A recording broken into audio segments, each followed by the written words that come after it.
This is the first in a series of narrative files designed to accompany my main Adighebza for Beginners audio files. You can think of this audio-video guide as a how-to guide for the entire series. In this chapter, I'll provide a little bit of background on the language series that I've produced, an overview on how to use it, a description of how and why I created the series, as well as a brief outline of some of my current and future projects and a small thumbnail of myself. Since who I am is a big driver in the development of the series, I'll start with a little bit about me. My name is Adighebza. I was born in the United States, and I'm a diaspora Adigha born to parents from Syria. I consider myself a quasi-native speaker of Adighebza. I grew up speaking the language, but I still struggle to speak it as well as I would personally like. A few years ago, I started to relearn the language, and I was frustrated in my efforts to obtain teaching materials that were really accessible to diaspora because they just didn't exist. From a diaspora perspective, we've got some unique challenges to learning the language. Most of us are not familiar with the Cyrillic alphabet, and Adighebza is a fairly complicated derivative alphabet of the main Cyrillic alphabet, where we have multi-character letters in some cases. And on top of that, there are actually two major variations of the Cyrillic alphabet, of the Adigha Cyrillic alphabet, based on the two branches of the major dialects that are spoken today. And on top of that, not all diaspora have regular access to qualified teachers.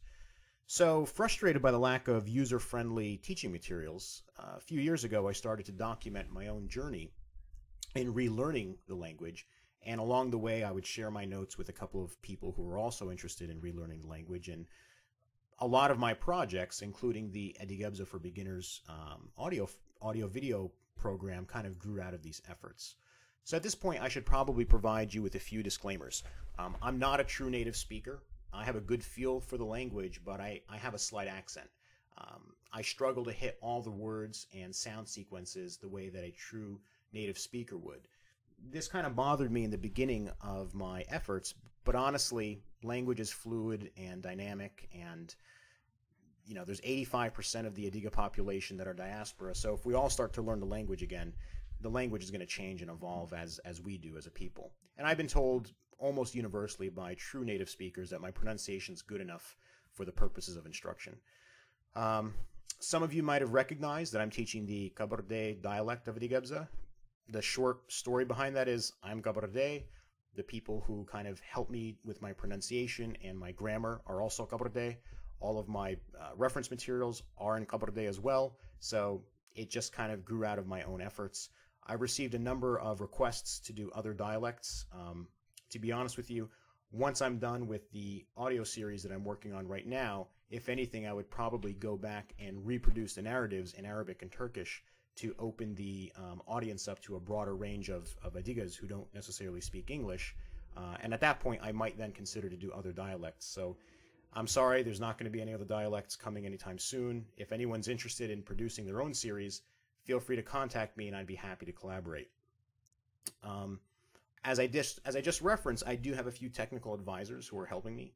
My own command of the language is not strong enough for me to pull this off on my own, but about 90% of what you hear and say is pretty much me.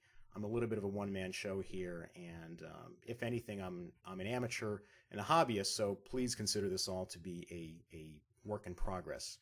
Finally, I should point out that I'm teaching the Gelextene regional accent of the Kabardey dialect. I actually grew up speaking the Bessane dialect, so from time to time I may pronounce things a little differently than you may have heard them if you're at all familiar with the language. It might irk you from time to time. It irks me from time to time, but I'm teaching the book language, and so I figured it was probably important to stick with the literary standard, which is what is taught in the homeland and in the few schools around the world where Adighebza is taught. So let's move on to format. The main body of my program is organized around 30 core dialogues. I developed these dialogues over a 2 or 3 year period, paying special attention to grammatical syntax, verb conjugation, word frequency, and phenome structure. That's all just a fancy way of saying that I've worked really hard to try to give you guys a bit of everything, but not too much of any one thing that's overly difficult. By the end of the 30 dialogues, you should have a working vocabulary of anywhere from 300 to 500 word roots, and because I've selected specific word roots you should be able to figure out what words based on those word roots mean, even if you never actually heard that word before. That might sound a little complicated to you, but the bottom line or the short version of it is if you know the word for bja and you know the word for shkin, then when you hear the word bjamishk, which is spoon, the first word, by the way, being door and the second one being food, you could probably figure out that a door for food is a spoon. So that's that. The 30 dialogues fall into about 10 groups where I try to emphasize a theme or a context across 3 dialogues in a row. This is my attempt to provide you with a consistency of vocabulary and a number of grammatical contexts where you can practice your pronunciation and get a feel for the grammar and the different ways that you can play with the words in the language. You'll notice that I've produced each lesson in a Part A and a Part B format. Part A is where I run you through the dialogue, and Part B is where I give you some practice using a combination of do you remember and how would you respond exercises. Ideally, there would be no Part A and Part B. It's a little complicated and confusing, I think, but I want to be able to upload these files to YouTube, and YouTube has a 10-minute limitation, hence the format.